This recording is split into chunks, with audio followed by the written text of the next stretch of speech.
everybody. I had to put this video up. It's been a long time coming. I actually didn't want to do any reviews until I got some better equipment to do reviews with. That was the plan, but I've got a pretty significant backlog at this point, and I figure I just want to get them out. Interesting side note, I've actually shot three different reviews that my phone has eaten. Through one reason or the other. Last one I did, there was just no audio on it. It's the first time I've ever shot video with my phone and didn't get audio. There's just nothing. It wasn't like I wasn't talking, just no audio, nothing. Anyway, so I've got a whole bunch of reviews I need to get to, and as far as Bishoujo goes, I've got this X-23. I've got the regular version of X-23, which will not be getting a review, but the ones that will, Black Cat, Wonder Woman, Poison Ivy, Elektra, Black Widow. The Black Widow is the limited edition, the one with the gray suit and the knife and Hawkeye's mask. And Storm. Storm is the black suit version. I went to Comic-Con, tried to get the white version of Storm. She sold out, I guess, on preview night. I don't know if they didn't bring enough or what, but when I got in there on Thursday morning, she was gone. But they did have X-23, so thank God. And then I also picked up the Mattel Death statue. Mattel doesn't make these kinds of statues, so it's a little surprising to see it. It's like, I don't know, it's hard to describe. It's about in scale with the Bishoujo stuff, so I figured I'd pick it up. It was $30. It's a little weird, but I got that. I'm thinking about doing a review for that. I also got D-Art's full armor version of Mega Man X. I've had that for a while. Actually, it's been sitting around kind of collecting dust. I also got the version 2 of Zero and Vile. Just picked up Vile at Comic-Con. Very cool figure. I'll be doing one for him. I also picked up the Comic-Con exclusive Leonardo, like the Blacklight Leonardo or whatever they're calling him. I don't really know if he has an actual name, but they did a kind of a black and green deco Leonardo, the sculpt off of the new Ninja Turtles line.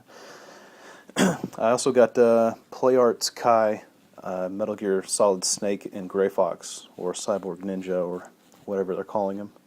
I also got a bunch of cool stuff in the mail coming. I've got on this way now Max Factory Samus, the 1/8 Samus Bishoujo style-ish figure. It's just comes with a little Metroid, and it was originally announced at 1/7, and they changed it to 1/8, which is unfortunate, but still cool. That'll be coming. I'll be doing a review for that, and also the 4 Ninja Turtles that Playmates is doing. The kind of the classic Turtles. You like these big kind of premium figures? Those are on their way, and I'll be doing those as well. Then I got a couple other things I'm on the fence about. The Transformer G.I. Joe crossover, Shockwave and Starscream, but we'll see. Maybe. Anyway, onward and upward.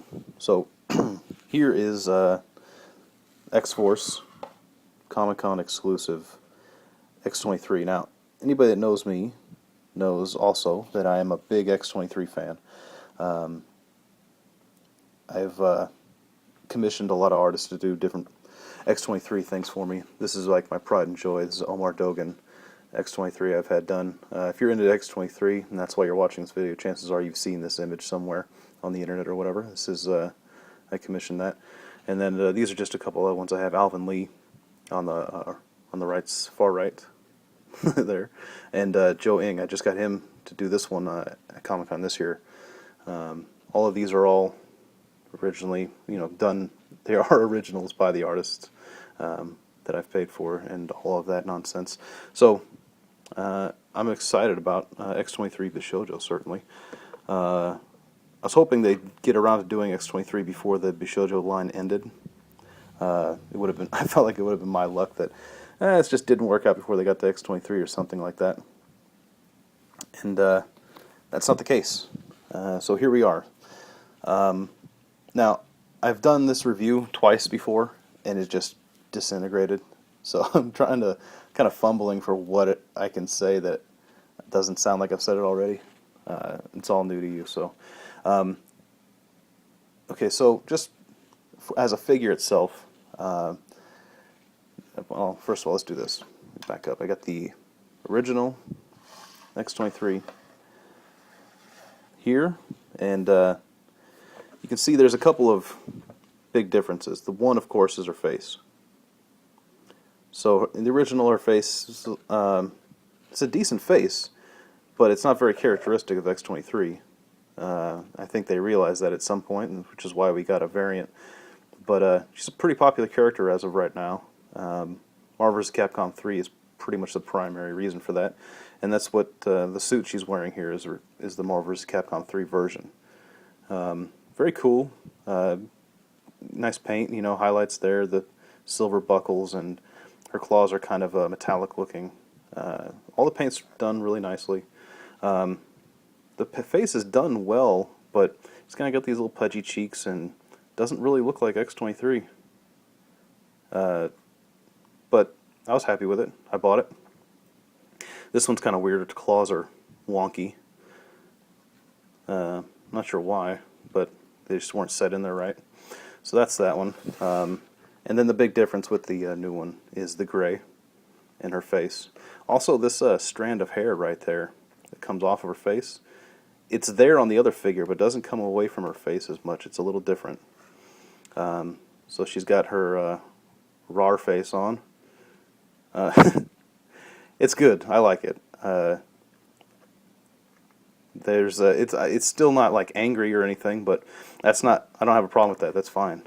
Oh, the belt is different too on this version. So the original had a gold belt. This one has silver with a red jewel buckle. This one's gold with a turquoise jewel buckle. Oops, got stuff shifting around on me here.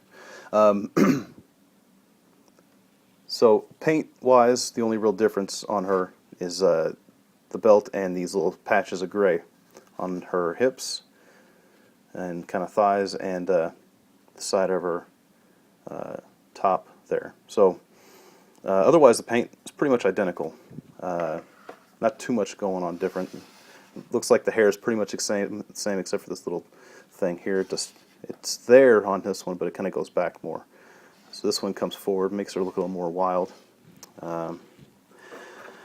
So that's that. The problem I have with this figure is that they called it the X-Force version, except the problem is that it is closer to X-Force than the original. But it's not X-Force. There is an X-Force costume for X-23, and this isn't it. The color scheme is almost right, but that's kind of like more for maybe Uncanny X-Force, which she's not in, the color scheme I'm referring to. But the costume is just the Marvel vs. Capcom 3 costume. It's nothing... The X-Force costume, like this is the top here. That's what she's wearing in the X-Force. She also has a mask, not here. So, nothing wrong with it, just don't call it X-Force, because that's not what this is. They could have done an X-Force version, that would have been amazing. I feel like the original should have been that, but the Marvel vs. Capcom 3 version of her is the one that's gotten the most kind of widespread attention, and it's probably the most popular version of the character now. I wasn't crazy about it when it was announced, but what are you going to do? So, not... I don't know. I do like this figure a lot, but I'm having trouble describing and talking about it for the third time now. There's a lot to like about it. I like the way that she's kind of built. Her figure isn't overdoing it or weird for X-23. It is indicative of this Bishoujo line where things are a little exaggerated and boobs tend to be bigger, things like that. I thought when I seen this photo of this originally, that her little medallion around her neck, that dog tag-like thing, was kind of flying away from her a little more. In this one, it just basically lays flat against her chest, and it pretty much seems like the same way here. I was playing with it earlier, trying to get it to get into a different position, but it just goes right back, and I'm not going to mess with that. But that's her. She's got this kind of angry but still kind of cute face, and it works well. I like it a lot. I'm really happy that they did this. This made my day. Size comparison wise, oops, I got Mystique here. Mystique's the other Bishoujo. That's the only other one that's on her knees, or a knee, or however you want to put it. They look pretty good together. There's one reason why they wouldn't really look good together, and that's this base. And this is where I have a bone to pick with Kodo. This is a patch of dirt. That is as imaginative as it gets. I don't know what the deal is with this. I don't know. Anything would have been better than a patch of dirt. Maybe a section of tile floor from like the facility, maybe with some blood spatters or something like that on it. Maybe a Sentinel's severed hand would be amazing. I mean, that would be what I would do if I had the decision to be. If the decision fell to me, that's what it would be. A severed Sentinel hand. That'd be awesome. They did that actually with their fine art statue of Psylocke. She's standing in a severed Sentinel hand, and it's awesome. No such luck. We get a patch of dirt. I think a clear base like Mystique's would have been better. I don't know what the deal is with the dirt. Interesting thing about the dirt, there are two little pieces of detail in them that you cannot see once she's in the base. But there's divots in the dirt for her knee and foot here, her toe. And then underneath her foot, there's actually an imprint of her boot. But you don't see any of that. The boot is kind of nice. There's a good amount of detail there. For what is a figure with pretty much not much detail. There's not a lot of detail going on her. The buckles are nice. They're very, very sharp. Paint's done excellently.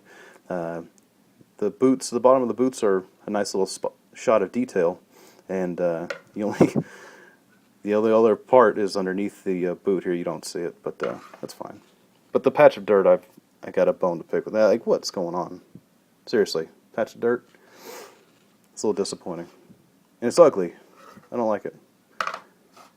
But, I mean, there's so many other things they could have done. But not to dwell on that too long. And there she is with Mystique. You can see that she's a little bit taller than Mystique is. Off of the ground. See that Mystique's... I think that's just really the base. The base is taller, but they look like pretty much exactly the same height otherwise. Anyway. That's that. Here's the two. Let me show you her box. Her box is the exact same as the original. The only difference is you get this little sticker on there. It says exclusive. She's got the original face there. There's an illustration by Shinya Yamashita.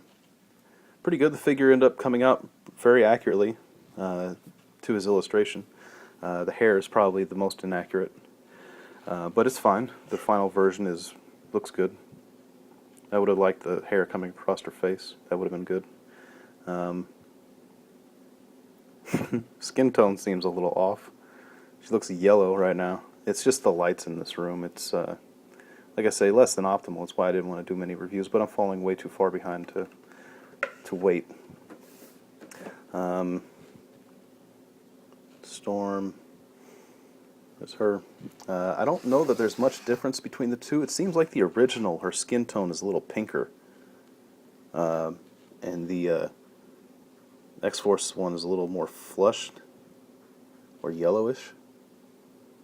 I'm not sure why that is, but it definitely seems like this has got a little more airbrushing here and there that doesn't really come across very well in the video, unfortunately, but maybe it will in the pictures. I'll post the pictures in a minute. But anyway, so that's it. That's it for X-23. I'm very happy with this figure overall. I just don't like the dirt. Other than that, everything else is everything else is great. Well done, Kodo. I appreciate the variant, certainly. So stay tuned. At some point, I'll get around to posting more videos. Thanks.